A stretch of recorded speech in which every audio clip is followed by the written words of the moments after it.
Monday, January 29th, 2024. This court is now in session. Good morning, everybody. Welcome back to another episode of the PCBC, the Pennsylvania College Basketball Court. I am your judge, Noah Sipar, once again reporting live here in my house, in my office, in our courtroom. Literally just my office. Anyways, today we're going to be talking about our recap from Saturday's absolutely incredible win against the hated SRU. Then we look at the other matchups from Saturday, and then we'll look at take a look at the standings in the PSAC East, which there was a lot of changes that happened from Saturday, thanks to the games that occurred. Then we're going to look at our preview for another huge PSAC West battle tonight against another hated rival, the Cal PA Vulcans, who are currently in the top 20, ranked at number 17, heading into tonight's matchup. Starting off, we start with the heated rivalry. Like I said, IUP had come in this matchup winning 7 in a row in the series and 32 consecutive straight games at home against SRU. Would the streak continue on from Saturday? The answer, absolutely. Because SRU once again proved that they still cannot win in Indiana to save their lives. In the first half, it was a very close matchup, went back and forth, with IUP outscoring SRU 30-27 in the first half.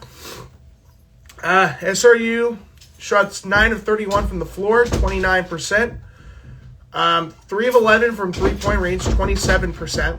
And they shot 6 of 6 from the free throw line. IUP in the first half shot 12 of 29 from the floor, 41.4%. 4 of 13 from 3, 30.7%. And only 2 of 4 from the free throw line at 50%.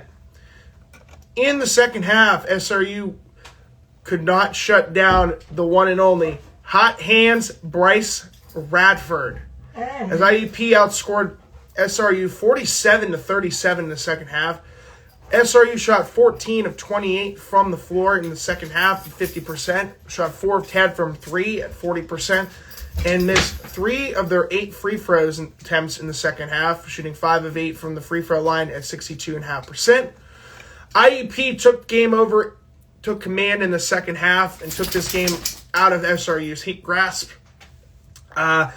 IUP shot 17 of 31 from the floor, 54.84%. Shot 10 of 15 from three-point range at 66.7%. And from the free throw line, they only took 5 attempts, shooting 3 of 5 from the free throw line at 60%. Overall in this matchup, SRU shot 23 of 59 from the floor, 39%. Only 7 of 21 from three-point range at 33.3%. And 11 of 14 from the free throw line at 78.6%. IUP shot 29 of 60 from the floor at 48.3%. 14 of 28 from the three-point line, 50%. And 5 of 9 from the free throw line at 55.6%. Top scorers was Jomo Goings, who was SRU's number 1 scorer heading into this matchup. He scored 18 points and 8 rebounds and 1 assist, shooting 6 of 15 from the floor, 2 of 5 from three-point range, hitting all 4 of his free throws. Maseo Austin, who was SRU's number 1 scorer and their top premier player, one of the best D2 transfers that played in D1 last season, has had a really good season overall. He scored 15 points, 6 rebounds, and had 0 assists, but had 4 turnovers to go with that as well.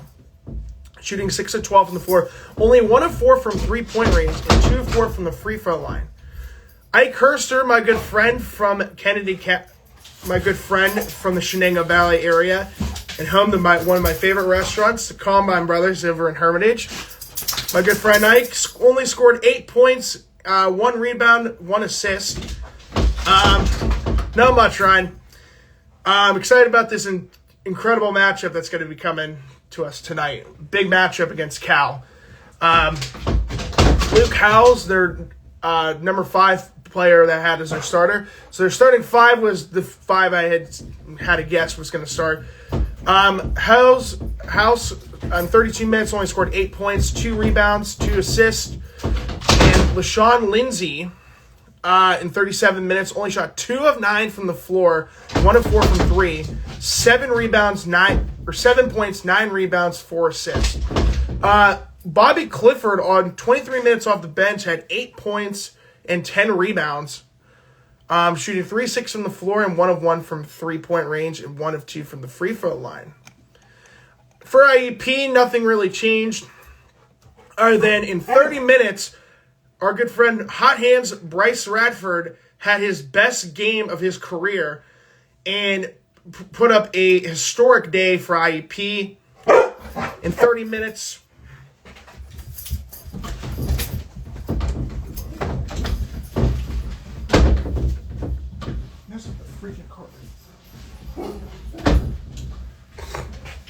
Sorry about that. Bryce Radford in 30 minutes shot 9 of 15 from the floor and shot a historic 9 of 14 from 3-point range, passing his own record that was set by 3 other Crimson Hawks before Radford ended up scoring, hitting 8 threes against Shepherd. Breaks that record. He becomes the first Crimson Hawk in program history to hit 9 threes in one game. Shot 27 points with 0 rebounds and 0 assists, 0 turnovers, 0 blocks. So straight up just 27 points and nothing else. Garvin Clark played 39 minutes, shooting 8 of 19 from the floor, 0 for 3 from 3-point range, 2 of 4 from the free throw line. Had 18 points, 9 rebounds, 6 assists. Stewie was number 3 on the scoring list, 6 of 9 from the field, 2 of 3 from 3-point range, 2 of 2 from the free throw line, 16 points, 2 rebounds, 4 assists. Ethan Porterfield continues to make history yet again, as he now sits 6th all time in scoring at 1,645 career points after he put up 14 points and 11 rebounds with 1 assist and had 3 blocks, becoming the 3rd Crimson Hawk in program history to hit over 150 career blocks. He is sitting roughly 12 under 15 blocks away from passing Darrell Webb for 2nd all-time in career blocks. KJ Rhodes was the other starter, had 0 points but had 6 rebounds, 5 assists. Demir Brooks had, once again, another highlight goal. And I said the one guy who may have a chance to have a highlight reel dunk was, of course, Demir Brooks. He did it in both SRU matchups against SRU last season. Yet again, he did it again. 2 points, 1 rebound, 1 assist in 4 minutes played. Get out of here.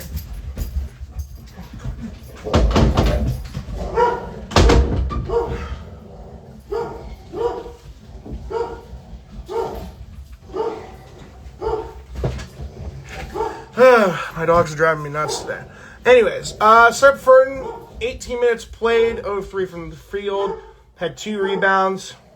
Punt and Pedno, 0-1 from the field in 13 minutes, had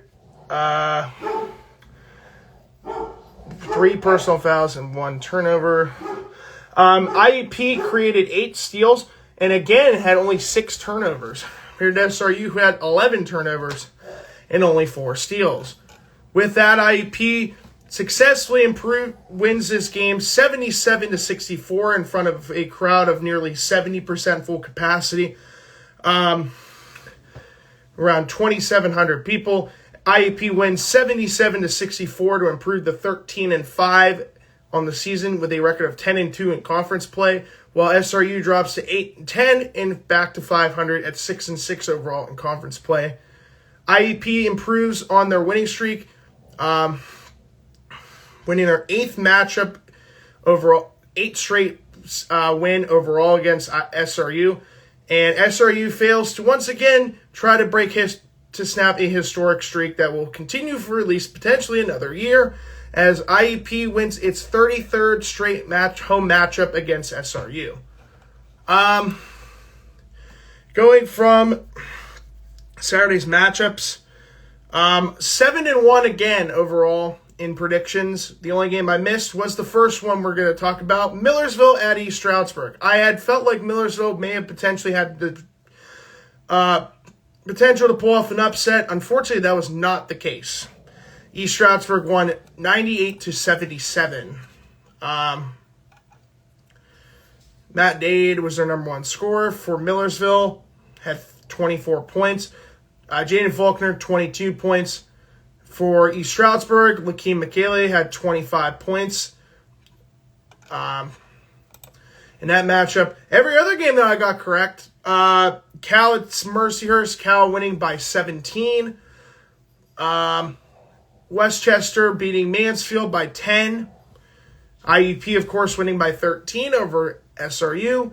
Lock Haven winning by just a point over Seton Hill, or not Seton Hill.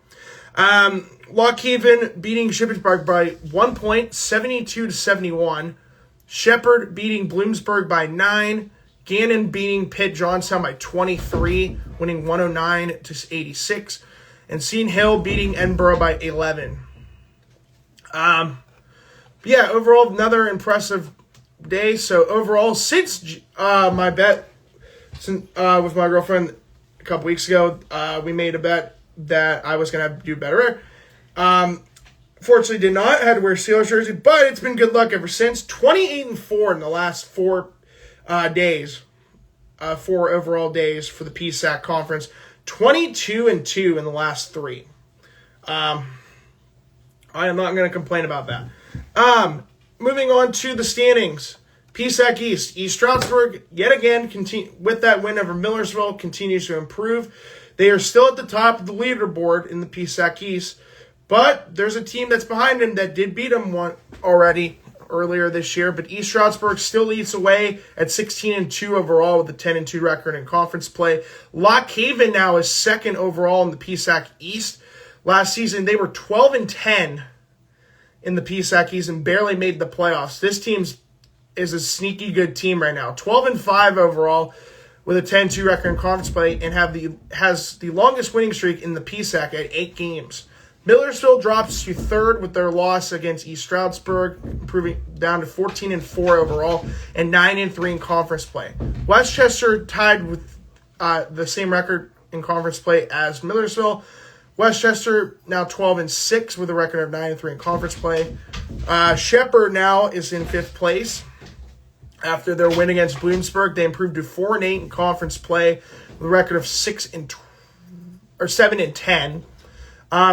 Mansfield now 6th place, still ahead in the playoffs by a game and a half.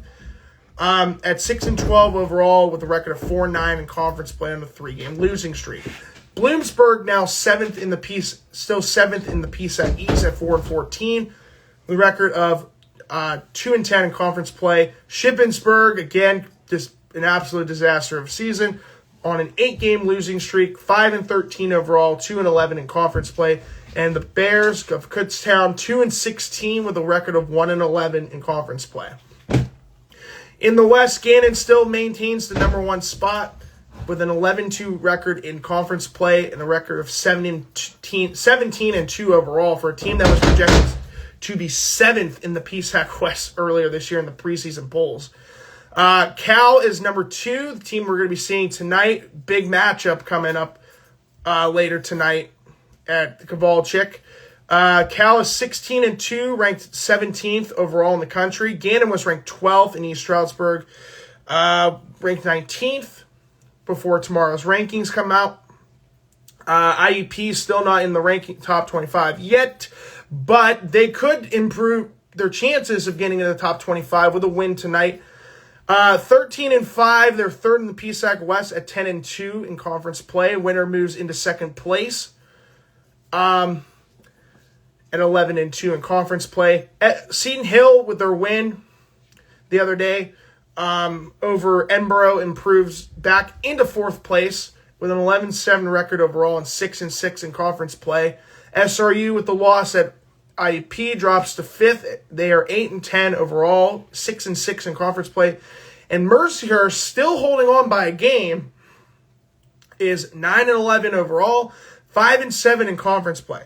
Clarion is 7th place, the team you'll see them play on Wednesday. 6-12 overall with a 4-8 record in conference play.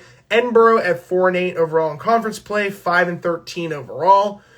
And at the bottom of the barrel is, again, the Pitt Johnstown Mountain Cats, 5-14 with a record of 3-10 in conference play. Matchups, if they were today, the opening rounds of the PSAC Conference Tournament, which is coming pretty soon in about a month. East Stroudsburg and Lock Haven would get first-round byes, with Millersville hosting Mansfield and Westchester hosting Shepherd.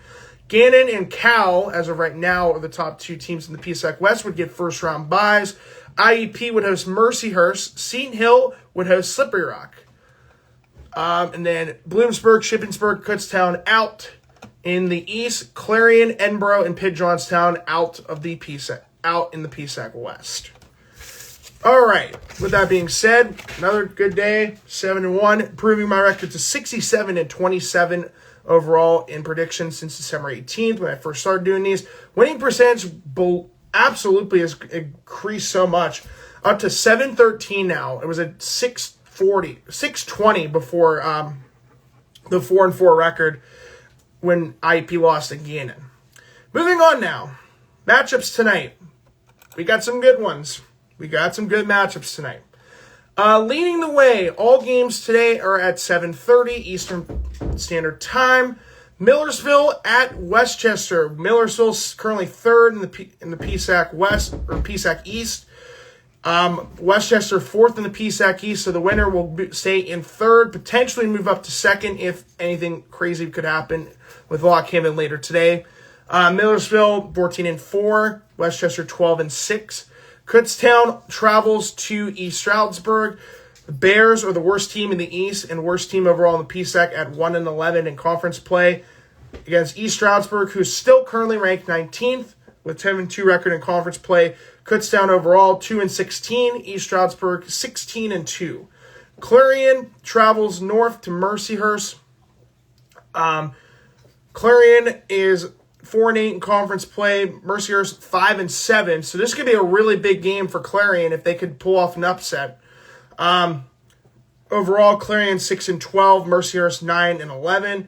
Shippensburg traveling to West Virginia to take on Shepherd, who's 7-10 overall and a 4-8 record in conference play. Shippensburg 5-13, 2-11 in conference play, so only a short, not that long of a drive down I-81. Bloomsburg 2-10 in conference play, traveling to Lock Haven, heading about 45 minutes west on I-80 up to US 220 to the city of Lock Haven. The Bald Eagles are 10-2 in conference play, 12-5 overall, 2nd in the PSAC East. Bloomsburg currently sitting in 7th at 4-14 overall. SRU traveling up I-79 north, about 1 hour or about 65-mile drive up north to the town of Edinburgh. The Rock 6-6 in conference play, Fighting Scots 4-8 in conference play. Overall 8-10. SRU is 8-10. Edinburgh 5-13.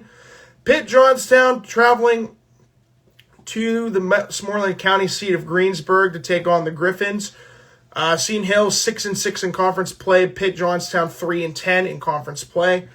UPJ overall 5-14. Seton Hill 11-7. And then the big matchup of the day is number 17 ranked Cal travels up north to the northeast to this town of Indiana, Pennsylvania. Cal ranked 17th in the country, 16-2 overall, 10-2 in conference play. IEP 13-5 with a record of 10-2 in conference play. With that, we go to our preview. As I said, IEP 13-5, 10-2 in conference play, currently 3rd in the PSAC West. Following a 13-point win at home against SRU, Cal, ranked 17th in the country, is 16-2 overall and 10-2 in conference play, 2nd in the PSAC West after a 17-point win up in Erie against Mercyhurst. Winner of this matchup moves into the ever so more important 2nd spot in the PSAC West, and those top 2 teams getting first round buys. So we already have 3 high quality teams. Only 2 of them are going to get guaranteed first round buy into the PSAC quarterfinals. This is the crazy as this is. IEP and SRU have not met the most times in IEP's history. That distinction belongs to Cal. This is the 199th all-time meeting between these 2 programs. IEP leads the series 126-72. IEP met them 3 times last year and won all 3 games, including in the PSAC quarterfinals, winning 85-76 on March 1st, 2023, a game I was in attendance for. Huge matchup in the key stat line for this matchup. This is the 2nd longest winning streak against any PSAC team, West team. IEP has won the last 21 overall matchups and have met 7 times in the last 2 seasons, including 3 times in the playoffs.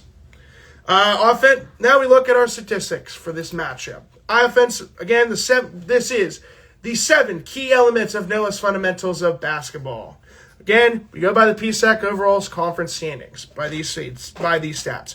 Cal ranks in as the 3rd best scoring offense in the PSAC at 86.7 points per game.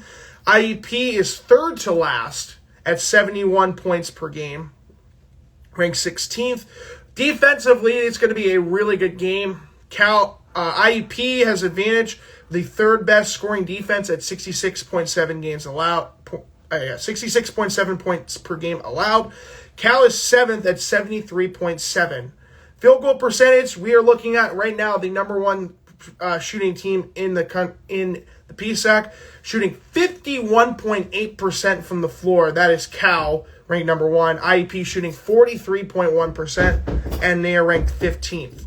3-point field goal percentage, Cal ranked 4th at 36.5%, and IEP it's improved a lot drastically. They've shot 28 of 57 from 3 in their last 2 games. Now up to 33.7% as a team overall. They are inside the top 10 now for a team that was sitting roughly about 14th or 15th about a week or 2 ago. Free throw percentage, Cal is just as okay as SRU was from the free throw line. They shoot only 71.9%. They rank 10th in the PSAC compared to IEP, who is still dead last at 64.8%. Rebounding, these 2 teams are very close in terms of the rebounds. IEP has been out-rebounded in their last 3 games. IEP is averaging 37.5 rebounds per game. Cal, 37.3. IEP ranks 6th. Cal ranks 7th. Assist-to-turnover ratio. Again, 2 really good teams who do not turn the ball over that much. IEP is now number 2 at 1.27 assists per turnover, and Cal is ranked 6th in the conference at 1.10. Their top 3 players are led by a unique and distinct dynamic trio. Led by, of course, number 5, KJ McClurg, who is still the number 1 scorer in the PSAC at 22.9 points per game with 5.9 rebounds. He has the 4th highest field goal percentage at 56.2% and is 2nd in the PSAC at 45.5%. Their next guy is number 3, Zion Collins, who is ranked 15th in the conference in scoring at 15.8 points per game, 4.9 rebounds, 49.1% from the floor, and 32.8% from 3.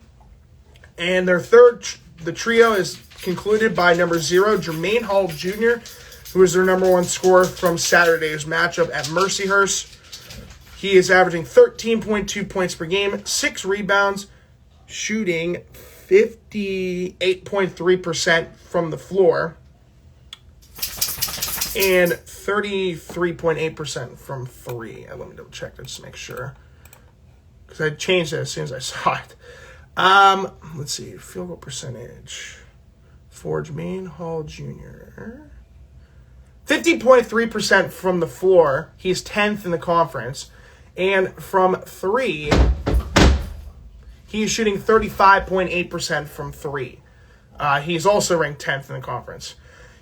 IEP's top 3 is led by, of course, the undisputed number 1 scorer for IEP right now, and that is number 11, Ethan Porterfield, averaging 17.1 points per game. He is inside the top 10. He's outside the top 10. I actually cannot believe I did not write these down. Okay, here we go. Scoring. He is currently ranked 11th overall in scoring at 17.1 points per game, 3rd in rebounds at 8.9, 17th in field goal percentage at 43.6, and 14th at 35.2% from 3. Garvin Clark, ranked 14th in scoring, is their number 2 guy on my list. Has continued to improve his numbers. 16.8 points per game. He is ranked 14th in scoring. Rebounding, he is currently tied for 11th in rebounds at 6.3, 20th in field goal percentage at 43% exactly, and he's shooting 27.5% from 3. And then finally, the guy who I have last is number 4/14, Bryce Radford. Hot hands Bryce is averaging 14.3 points per game, 1.1 rebounds, shooting 43.7% from the floor, and 45.5% from 3. After coming off an historic 9 of 14 from three-point range on Saturday. The 3 keys to the game. Well, I know that the Chiefs won, and I decided I wanted to do Taylor Swift references because I was in the mood for it. And that was the first thing I thought in my mind. So number 1, we go with Bad Blood. And why I say Bad Blood, these guys do not like each other. Like SRU and IEP don't like each other. Cal and IEP have, and I know this from a lot of former players. Tommy Wassaliman was one of them, saying that they do not like Cal whatsoever. And they will do whatever it takes to continue to dominate against Cal. Bad Blood, I mean, again, this is the biggest rivalry the IUP has had besides SRU. I mean, they've met 198 times, 3 more times than SRU. 3 more times than SRU and IUP have before Saturday. It's going to be a huge game. Number 2, do not make KJ McClurg in that trio. They may look like they're heroes, but what I call them, they're anti-heroes. You have to shut down those 3 at one point or another. You have to maintain all 3. I feel like it's going to be a good matchup. You have to shut down KJ McClurg. He's going to definitely try to put up 20 for sure. I mean, again, he's the number 1 scorer in the PSAC right now. He's been doing very well this season. And a guy that is ranked as one of the top 100 final members of the Bevo Award. And number 3, I don't know about you, but can we go to 22, please? As I said, IEP's won the last 21 matchups overall between these 2 programs. Why not make it 22? I mean, I know this is going to be a tough matchup. I know Cal's a good team. Man, they are about as streaky as you could possibly get. One night, they'll go and shoot 70% from the floor against Gannon. The next night, they'll shoot 26% from the floor against SRU. So, we don't know what team we're going to see in Cal. Let's get the team that shot only 26% from the floor against SRU. Predictions for tonight's matchups. Millersville, Westchester, big game out east. I'm picking Millersville, even though they lost to East Stroudsburg. I think Millersville will bounce back. This is a really good team did pretty well last season, and they're in a team that I think is going to be a contender in the PSAC East. So I'm picking Millersville in that matchup. Kutztown at East Stroudsburg. This is my lock of the day, ladies and gentlemen. I am picking East Stroudsburg over the dreaded Kutztown Bears, even though East Stroudsburg only won by 9 points on the road at Bloomsburg. I am still picking East Stroudsburg to win this game. I would say over 20 points. For sure. Clarion at Mercyhurst. I'm sticking with Mercyhurst on this matchup. I know Clarion has a chance to potentially move up in the rankings, but unfortunately I don't think that's going to happen. But time will tell. I'm still picking Mercyhurst though. Shippensburg at Shepherd. I am picking the team that is south of the 2 teams between Shippensburg and Shepherd. I'm going with the team that's the southernmost team in the PSAC conference. That is Shepherd. I think Shippensburg's been dreadful. They've been on a terrible losing streak of 8 games. And I think the streak's going to continue I think they're going to lose again. So Shepherd over Shippensburg on that matchup. Lock Haven at home against Bloomsburg. I'm picking Lock Haven. SRU at Edinburgh. I'm picking SRU over Edinburgh. I think that will be a very good matchup. Again, Maceo Austin, Ike Herster, and LaShawn Lindsay versus Bernie Blunt, Jack Gallagher. It's going to be a good matchup, to say the least. Seton Hill at home against Pitt Johnstown. I am picking Seton Hill. And then we are finally at our matchup, IEP versus Cal. According to the 7 key fun elements of Noah's Fundamentals of Basketball, Cal has 4 out of the 7 key elements. Offense, field goal percentage, 3-point field goal percentage, and free throw percentage. But where this game's going to get interesting is, can IEP's defense, who has been doing very well as of late, can they shut down this dynamic trio of McClurg, Collins, and Hall? I believe they can. I think it's going to be a close matchup for sure. These two teams, again, do not like each other, and their matchups, when the stakes are this high, are definitely close. The stakes are definitely high. Cal feels like this is their best team that they have had in a long time. IEP, team that has been doing very well this season after what was supposed to be as a retooling year, losing almost 70% of their offense from last year, has done incredibly well and I think has exceeded expectations incredibly for a team that, again, lost 68% of its offense. And they're still 10-2 in conference play with a chance to go into second place in a very competitive top 3 in the PSAC West. With that, I think this matchup will still go in favor of IEP because of the home court advantage. It's going to be loud, and especially watch out for the dynamic trio that will be on the sidelines. Definitely doing some jeering for the Cal Vulcans. Watch out for the dynamic trio of Brandon Pierce, Ryan Balbaugh, and, of course, Judge Noah. I am picking IUP to pull off this upset against Cal and to continue the streak to 22 games and put us in second place heading into Wednesday's matchup at Clarion. With that being said, I hope you all enjoyed this incredible episode of the PCBC, and we will return for our second of 3 episodes this week, as this is the only week so far, unless we get to the playoffs. I only have to cover 3 episodes in 1 week. Tough schedule, I know. It's going to be a busy one, but I'm definitely prepared for it. With that being said, I hope you all enjoyed this episode of the PCBC. I am once again Judge Noah Sipauer, and I am now allowed to say this case and court is being dismissed. We will see you all on Wednesday. Thank you all for joining. Go IEP. Beat Cal.